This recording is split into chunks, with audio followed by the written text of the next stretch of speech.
Welcome to our first century. We're your hosts, Ty and Christa, and today we're diving into the legacy of the Bryan family, a name that has shaped TA Loving Company for generations. Today's episode takes us back to the roots of our company and the people who built it. We're honored to be joined by Steve Bryan, Vice Chairman of the Board of Directors and third generation of the Bryan family, to help lead TA Loving Company. In addition to his role at TA Loving Company, Steve also serves as president of the Raymond A. Bryan Foundation and Ridgewood Incorporated, continuing a legacy of giving back. Today we'll talk about his family's influence, the lessons that have stood the test of time, and what the future holds as we celebrate 100 years. Let's dive in. Steve, thanks for joining us today. It's good to be here.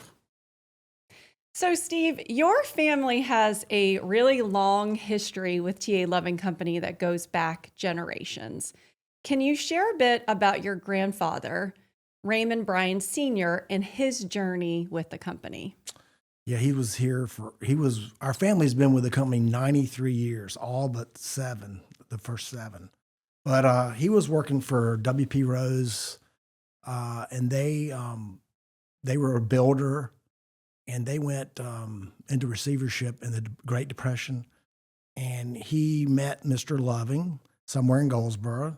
And he came on board and brought his assistant Hazel with him. And I understand Mr. McNary came as well to TA Loving. And he started the building division in 1932. And he was with us. He was with the company until he died in like 1982. It's relatively recent. Yeah, For those of us who are a little older, I think some people would think that's a long time ago, but it seems pretty recent. And he started the building division. He also started the utility division because we got into the paving business in Raleigh, and we were known as paving the streets of Raleigh. And they sold the asphalt division in the late 60s, and the utility division spun out of that. And so those two main operating divisions are the backbone of the company, if you really drill down. Yeah. He was instrumental in starting it. We still build bridges, but, we do a lot of, Yeah, do all types of work. Do all types of work, yeah. Yeah, and it, the interesting part about that is the ability to adapt to the markets that were available to us. Right. Building, and then took advantage of a market with paving, and then that went into something else. It was probably really capital intense, and there were other reasons he probably decided to sell the paving division. Right. That's which interesting. He sold it to Ray, a subsidiary of J.A. Jones. Well, let's talk about your grandfather a little bit more in detail. He wasn't just known as a builder of structures, but as a builder of people. Right. So how did that philosophy shape your family and upbringing? And then any interesting stories you can tell about how he influenced people? I don't know. He was one of 6 brothers, so he had 5 brothers, and he had 3 siblings. He grew up in Newton Grove. His parents were educators, and they instilled these values in him of help others, give back, be modest, be humble, and that's how he did it. Yeah, and you see that in the company today, and the core values. A lot of that is what you see today, right? And empowering people. Yeah, and he hired good people, and he had a lot of respect from people. He was a great leader, great character, integrity, the whole ball of wax. He was the real deal. Yeah, that's a great summary of him and his family, his upbringing, and how it influenced this company. Right.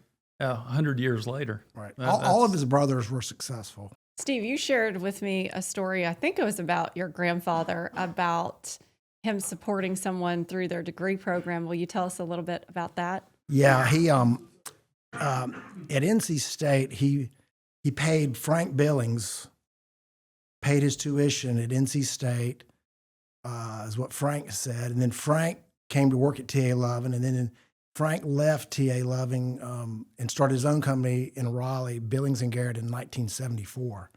But I don't know the reasons how he came about to pay Frank's tuition at NC State, which, it's pretty generous. Yeah. Mm-hmm. It really is. And then you also mentioned about paying for someone's heart Right, surgery. Right. So Martin Richter was a superintendent for TA Loving Company, and he was born, I think he had a heart valve when he was 4 years old or something, and he had an open heart surgery at Duke, probably in 1966, I believe, 65, 66, somewhere in there.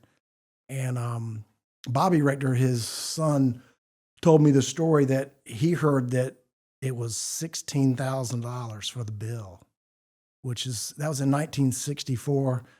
I punched it into a calculator, medical inflation. It's in today's dollars, it's $325,000.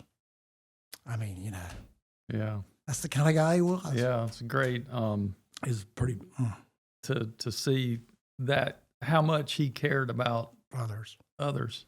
Yeah. That's a great example of that. Right. So you've just given two good examples about how he was a builder and a lifter up of people. What's your favorite story or memory that captures who he was as a leader and a person?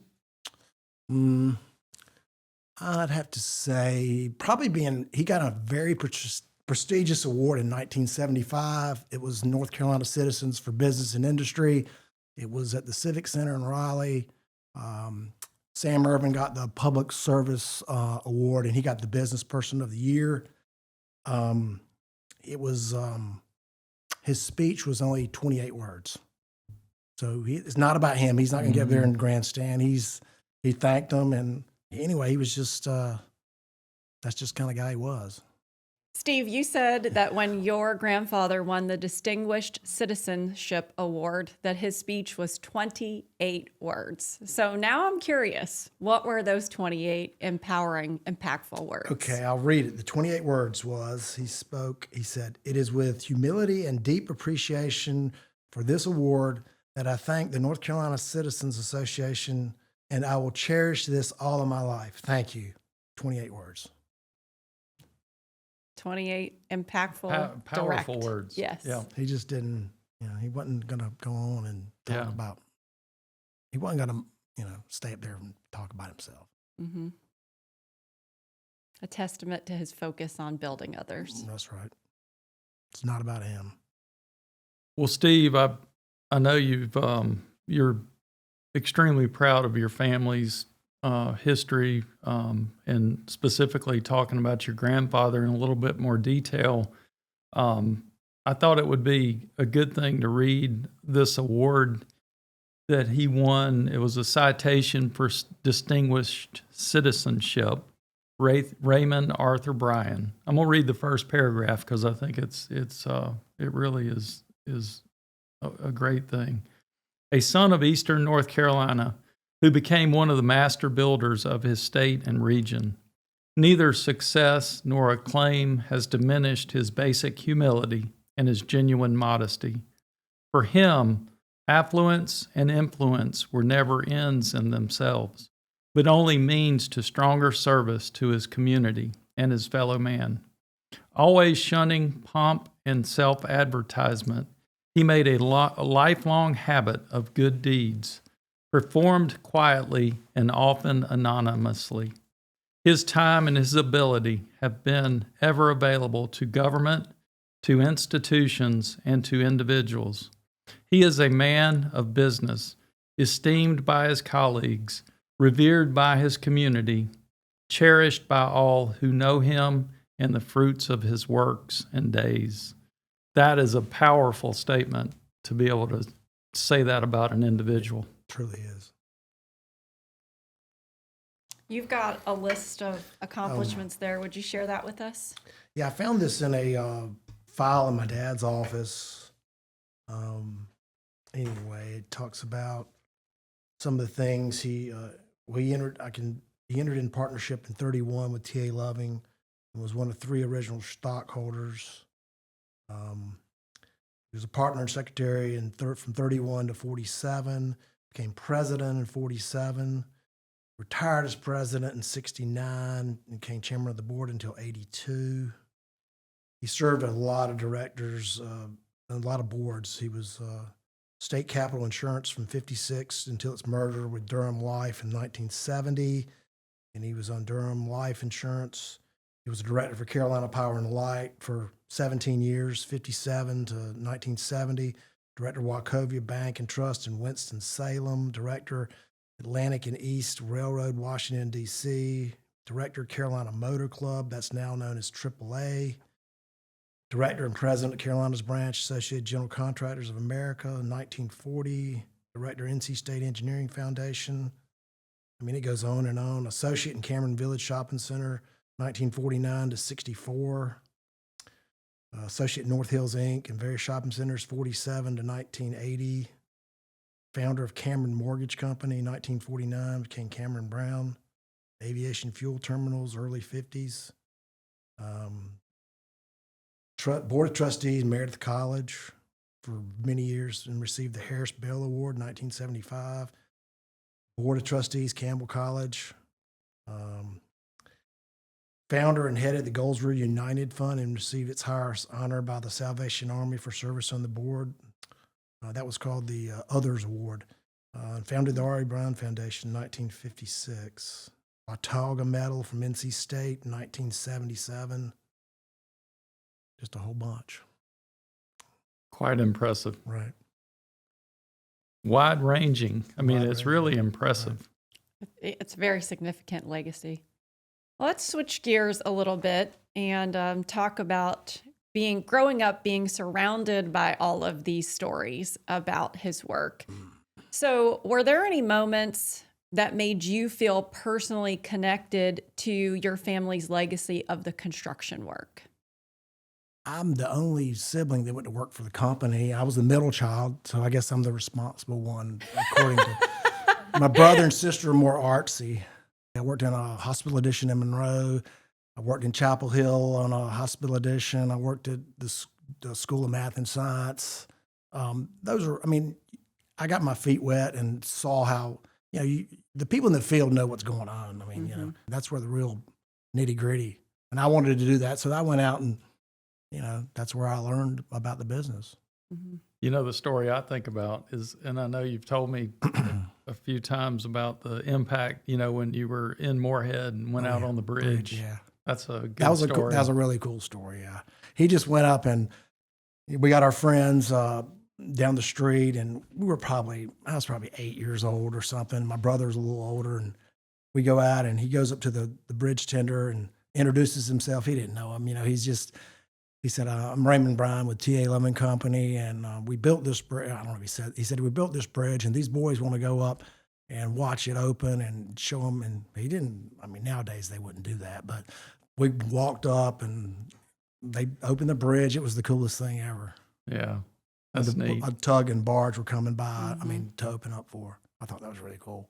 That's a great example of all the projects we do are so critical. Right. And they're essential.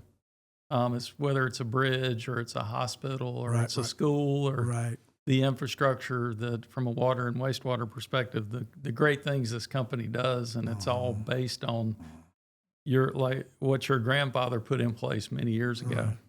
One thing I forgot to mention about my granddad, you said about his character. I was probably in my 20s, and it might have been after he passed, but a family friend from Charlotte who we weren't in business with told me that he told me that he was probably smarter than those guys on Wall Street. He said they had nothing on him. He was like top flight, and what he did, he really was. Yeah, he was dealing with the real world. Yeah. He had to make things happen. Yep. And he could do that. He had that ability, and that's a great ability. Right. We talked earlier about connections that he had as well. So having connections, people making requests, and then, as Ty was just saying, him having the ability to fulfill those requests really helped grow the business. Right. I think you shared a story with me where he knew somebody who was working with the war who called and said, can you help us with? Yeah. So that was huge because that probably put the company on the map. He knew Kenneth Royal, and Kenneth Royal became Secretary of War. And I don't think he was Secretary of War at the time, but he was in his office, and he got a call on Friday, and he said, I want you to be in Washington, D.C. at 10 a.m. on a Monday. And he told him and Mr. Loving were going to go. And he first told him that this is Hazel Harmon told me the story. He told him he couldn't be there. I think he was working on pricing a job or what have you, put somebody else on the phone. I don't know if it was Mr. Royal or somebody else. They went. They had to be there at 10 in 1940. How long does it take to get to D.C.? Probably had to leave at 5 a.m. But anyway, they got there and they told them about the plans that they were going to build an Army base in Fayetteville, and it was going to be Fort Bragg. It was already there in existence in a small way, but anyway, so we had this contract to build Fort Bragg from scratch, and you know the rest of the story. Mm-hmm. Yeah, that's a neat story. Yeah, it really is. It really is. You've shared some values that your grandfather had and lessons. You talked about him, we've talked about him being a builder of people and his philanthropy and helping others. What other values or lessons that you learned from your grandfather have been really influential in your career? Well, probably being modest and helping others, team player, not about me. That's probably it. Yeah. I I always think our last podcast was about family and how this company's impacted families. Right. And we're into different generations of the same family. Yours is a great example, but how the impact to the folks here and how that impacts lots and lots of people. And it's really impressive. Oh, two things back to my grandfather that you don't know. After Mr. Loving died in 1947, he toyed with the idea of changing the name. Construction companies are named after people's name, and he thought about it. He probably didn't think about it too long because all our subcontractors, material suppliers, you name it, knew the Loving name, so it wouldn't serve any benefit to change it to R.A. Bryan. And I'll tell you, none of the companies he helped found had his name in it. Which tells you a little bit about him. And another note, he told me on the porch down at the beach one time, I used to ask him questions about the bridge, how it was standing. I said, those piles it's skin friction, because I didn't know. I was young. I thought it was on a big base at the bottom, but he said, no, it's the friction on the pile. But anyway, I'd ask him questions like that, and he'd tell me other stories that he had thought about selling the company at a point. So that's another reason and that was probably in the late 60s or early 70s. And I guess my dad was working here, so he probably decided not to, sell. He probably got offers, just turned them down or, kept it going. Yep. All part of a great history. Right.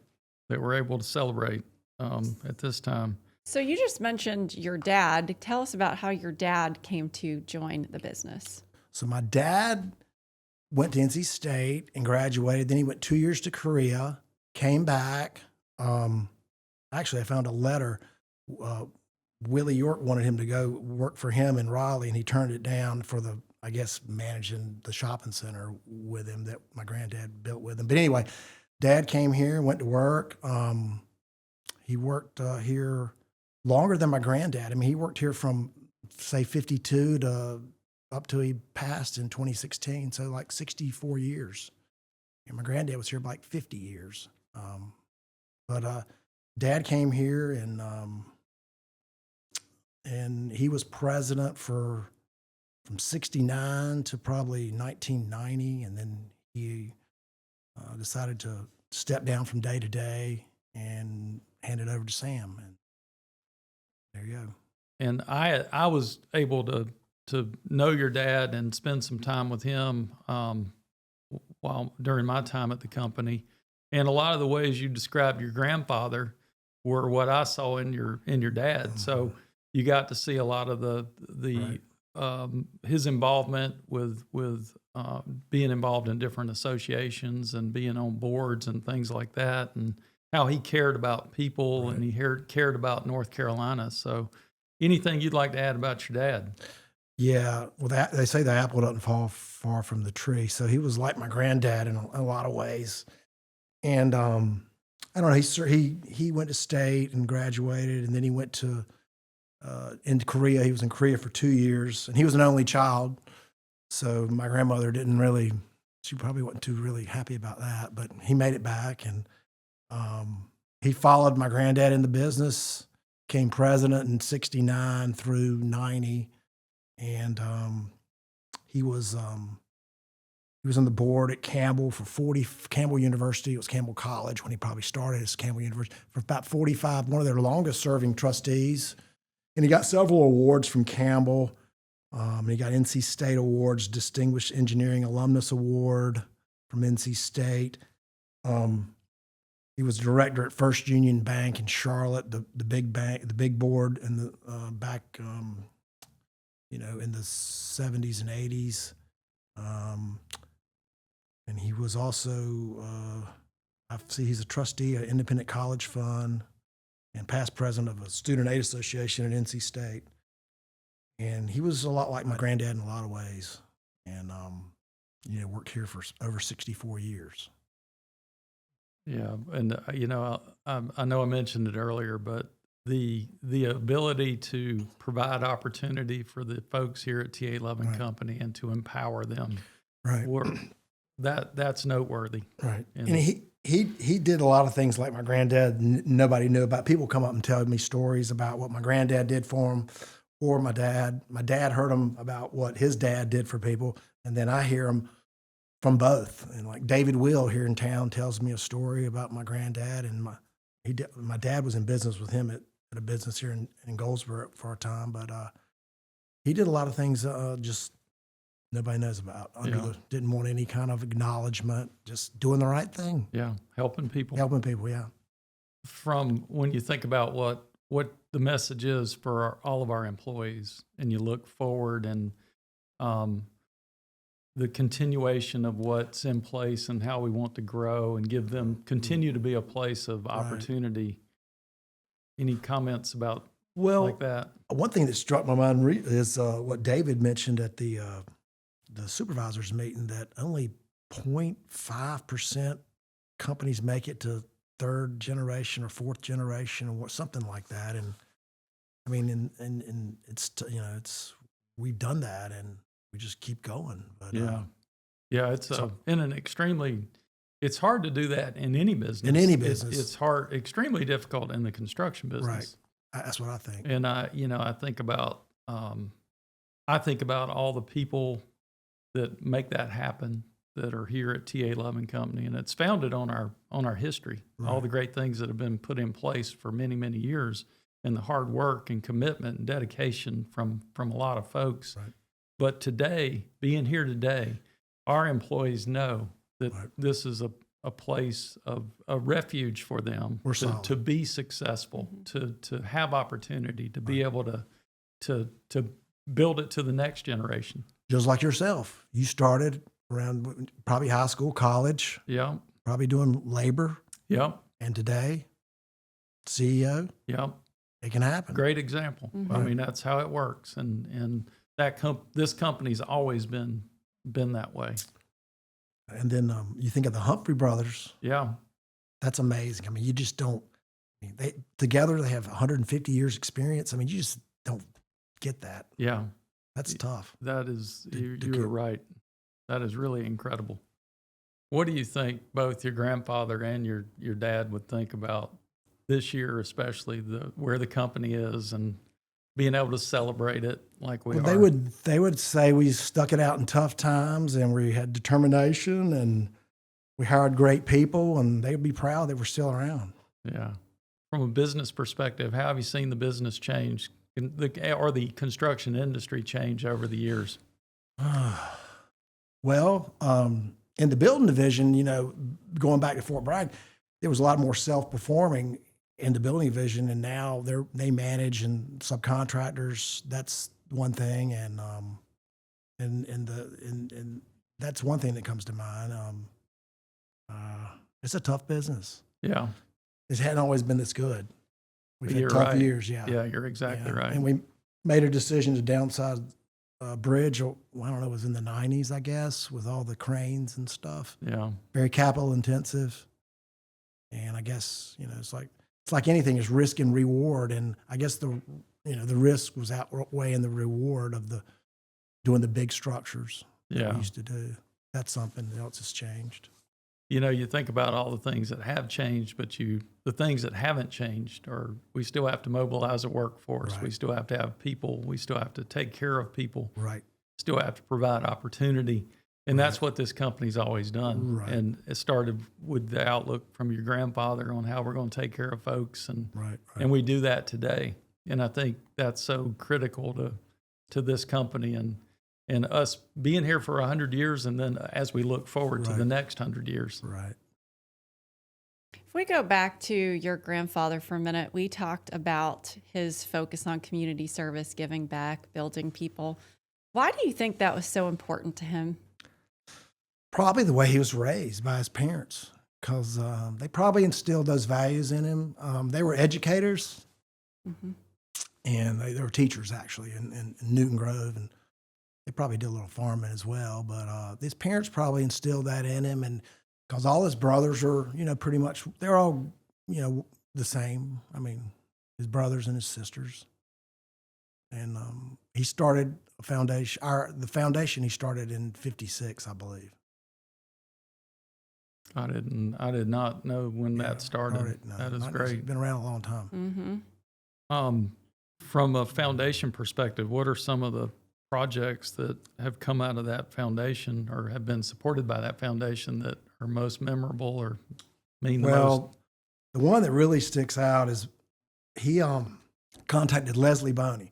At the time, we were building Davis Library at Chapel Hill, which is probably the biggest library in the country at a college campus. And anyway, he called Leslie Boney up and he said, if you can design the biggest library in the country, can you do the smallest one for our family?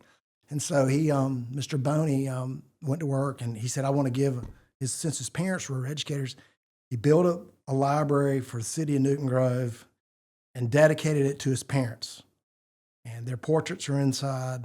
And I would say that was probably, he didn't get to see it finished, but he got it started. My grandmother and dad, the whole family, we were all there when it was dedicated. And That's a great story. Yeah. I would say that's probably the most important one. Yeah. To, not forget where you came from. Yeah, Mm-hmm. exactly. That is a wonderful story.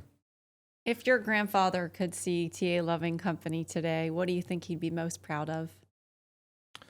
That's a tough question. Let's see here. Probably that we stuck it out in good times and bad times, and hired great people and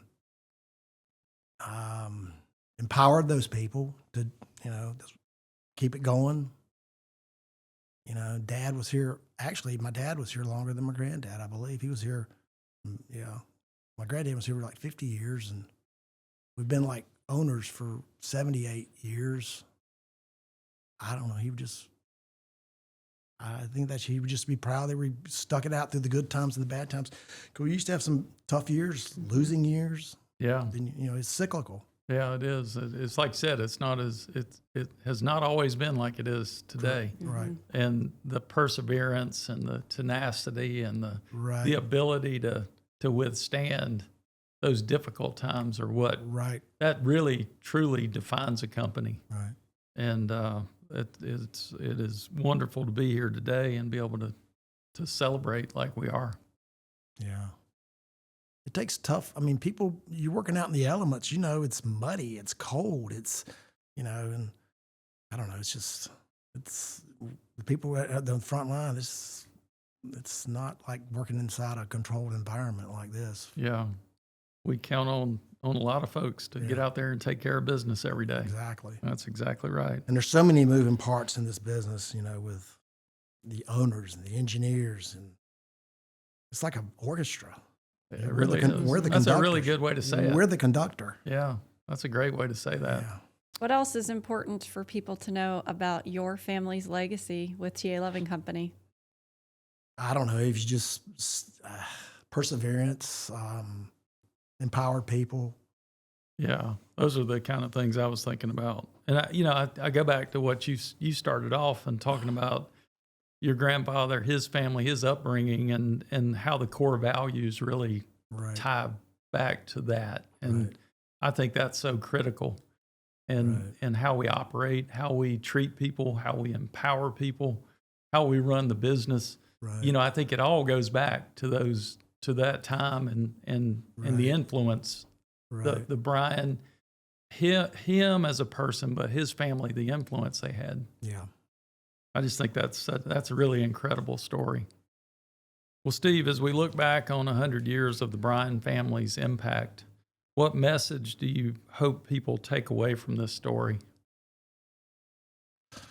That if you stick it out in tough times, hire good people, back those people, empower those people, that you can make it. I mean, you know, it's just, I don't know what else to say. It's just, Well, I think that's great. That's a great answer. right. Steve, thank you for joining us today. It's been great hearing about your family's impact on TA Loving Company. Yeah, I would agree, Steve. Thanks for taking the time. And I think it's so critical. You know, we've just published the history of Right. TA Loving Company, the book, and then to hear it and record it this way, the true impact your family had on this company and still has on this company is really remarkable. And thank you for taking time. Yeah, I enjoyed it. I think it's good to know where you come from, and you know, you need to don't forget your history and just you know, look back, but you got to look forward too. Exactly. Great way to say it. Yeah. Thank you. All right. Thank you for joining us today for the Bryan Family episode. We hope you join us for our next episode on the history of bridges. Remember, if you have questions you'd like us to answer in an upcoming episode, please email us at podcasts@taloving.com. And remember, it's a great day to be in construction.